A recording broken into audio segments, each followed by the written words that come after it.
Bonjour, bonjour et bienvenue à notre rendez-vous préparation à un entretien. Donc, cette astuce aujourd'hui pour se préparer au top à votre entretien d'embauche. On est parti. Salut Julie, bonjour. Salut Stéphanie, bonjour à tous. Eh bien Alors, aujourd'hui, alors le tout premier. première astuce, c'est de se renseigner sur l'entreprise, chez laquelle on a un entretien. On repère les informations importantes, le dirigeant, ce qu'elle fait, le nombre de personnel, heu, les actions qu'elle peut mener en dehors de son activité de travail, si elle fait, partie d'associations sportives, voilà, il y a plein de choses qu'on peut apprendre très facilement avec Google. On tape le nom de l'entreprise, il y a un site souvent quand c'est des grandes entreprises et puis on trouve toujours quelques informations et on les note. Pas forcément, faire une rédaction de 10 pages, mais juste, quelques mots clés qui vont vous permettre de vous souvenir de ce que vous avez pu voir. Exactement. Donc, toute première astuce. La deuxième, la Et deuxième, puis c'est faire un pense-bête. Alors c'est ça, raconte. c'est en lien. Du coup, ces informations, on va les noter sur une feuille, qui va être un pense-bête et attention, il faut bien l'apporter au moment de l'entretien et la laisser visible. Il y a pas de difficulté sur ça. On Ça montrera justement que vous vous êtes impliqué, dans votre entretien et dans votre recherche. Ouais, impliqué, vraiment investi et donc un principe de pas d'anti-sèche. C'est pas une anti-sèche. Allez-y, vous Pas la du tout. préparez, vous êtes fort de ce que vous avez fait. Alors le troisième astuce, Et heu, ben sur cette vas-y. même feuille, on va y mettre les questions qu'on a envie de poser. Des questions qui ont rapport avec, le poste, les missions qui sont proposées sur l'annonce, sur lesquelles on veut quelques éclaircissements, mais aussi, des questions sur, le temps de travail, sur le salaire, sur les avantages qui peuvent être proposés. On peut aussi demander, où on va manger, s'il y a un lieu dédié, s'il y a une cantine, peut-être une pièce dédiée avec un frigo, enfin voilà. On peut se renseigner sur plein de choses.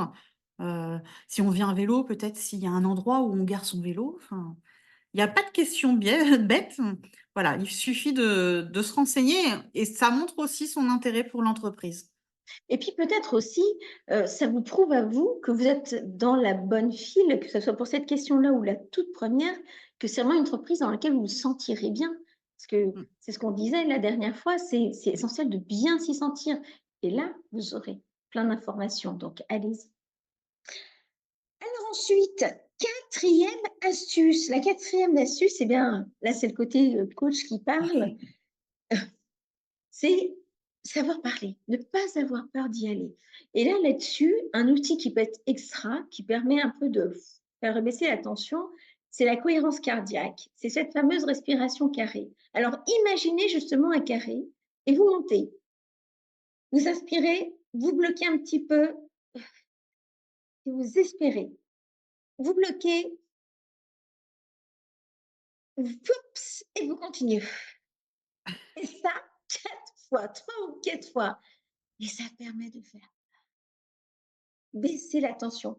Parce que seule la personne qui est en face de vous, elle est comme vous, en fait. Un jour ou un autre, elle s'est forcément retrouvée dans la même position que vous. Donc, c'est qu'est-ce que tu en penses, Julie?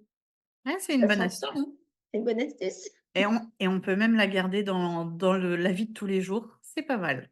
C'est pas mal, exactement. Vous êtes pas obligé de dire: «Je suis en train de faire ma respiration carrée» et sortir le petit doigt, hein.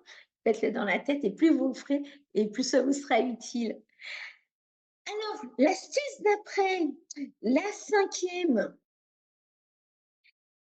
répétez. Comme si c'était une chorégraphie. Répétez devant quelqu'un. Entraînez-vous. Allez-y. Vous êtes en entretien, hop. Simulez la chose. Il n'y a personne de confiance. Enregistrez-vous. L'effet miroir peut être redoutable. Qu'est-ce que tu en penses de cet entretien comme ça? C'est bien, ça permet de se préparer surtout, à sa présentation personnelle, sur son parcours.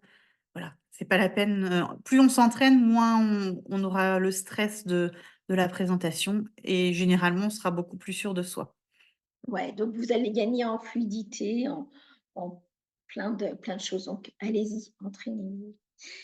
Et alors ensuite, là, il y a ces 2 astuces, les 2 dernières, 6 et 7. Elles sont plus ou moins, en même temps. La première, enfin la 6e, tenue vestimentaire. Mais oui, c'est pas la peine de se rajouter du stress, à cet entretien. Donc le tout, c'est de se préparer sa tenue, à l'avance. Donc en fonction des entretiens, des choses plus ou moins formelles, hein. En effet, si vous, postulez chez un cabinet d'experts comptables, on va peut-être vous demander, la chemise et la veste. Heu, voilà, n'en faites pas trop non plus. Hem, il faut Vous n'êtes pas rester forcément des soi-même en étant snobs. quand même un peu classe, hein. Il faut pas non plus, arriver en short et en t-shirt. Ça passe moyen. Mais surtout, voilà, la prévoir à l'avance, s'assurer que c'est propre. Si on n'a pas, qu'on a été en acheter. Mais du coup, on sera serein parce que, hop, on prépare sa tenue le soir sur une chaise et le matin, on sait qu'on n'a plus qu'à s'habiller et ça enlève déjà un stress en moins. Ouais, exactement. Et alors la toute dernière astuce, la toute dernière, c'est laquelle, Eh ben, Julie? c'est de prévisualiser et de faire son trajet avant. Voilà, parfois, on ne sait pas trop où se situe l'entreprise, même si on a la carte, et l'adresse, mais c'est d'y aller, de voir le temps de trajet qu'on met, observer autour s'il y a des parkings, si vous y allez en voiture, des arrêts de bus si vous y allez en bus, chronométrer du coup, le timing pour y aller, se rajouter une petite marge d'erreur en cas de bouchon ou quoi que ce soit. Voilà, comme ça, on arrive, on est serein, on sait où on va, on sait à quelle heure on arrive. C'est déjà plus simple, que de Exactement. commencer à chercher à 5 minutes de se faire recevoir, pour l'entretien. Dans la panique, exactement. Pour, les gens qui ont métro, c'est pareil. Imaginez qu'un métro tombe en panne, que ça y est, pof, le train, pareil. Si vous avez prévu 2-3 itinéraires, j'allais dire bêta, en tout cas 2-3 autres itinéraires, bah, ça vous permet, voilà, de pallier justement Mmh. à cette possibilité que, bah, un imprévu toujours, peut toujours arriver. Eh bien voilà, voilà 7 astuces, qu'on vous propose. Alors évidemment, hein, c'est loin d'être exhaustif, mais celles-ci, si vous les avez en poche, vous avez déjà des bons outils. Et on vous rappelle toujours le petit code RH, coaching. N'hésitez pas, on est là pour ça, ça fait, bouger les curseurs. Et puis, est-ce que tu as envie de rajouter quelque chose, Julie? Et ben, non, à part, rester zen, de toute façon, ça ne changera rien. Changera rien. Et dites-vous bien que la personne que vous avez en face de vous, un jour, elle a été embauchée aussi.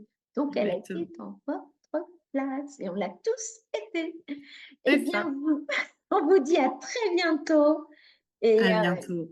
merci d'être avec et likez si ça vous intéresse et si vous avez des envies, bah, n'hésitez pas, rajoutez-les aussi. Ciao, ciao!